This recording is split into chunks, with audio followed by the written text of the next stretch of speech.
But that woman won't run come up for our psychiatric hospital with that. Yes, now. Who do the fences for psychiatric hospital? Go back, go back.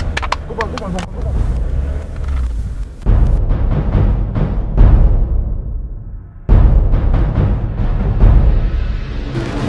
back. Calm down, don't bite.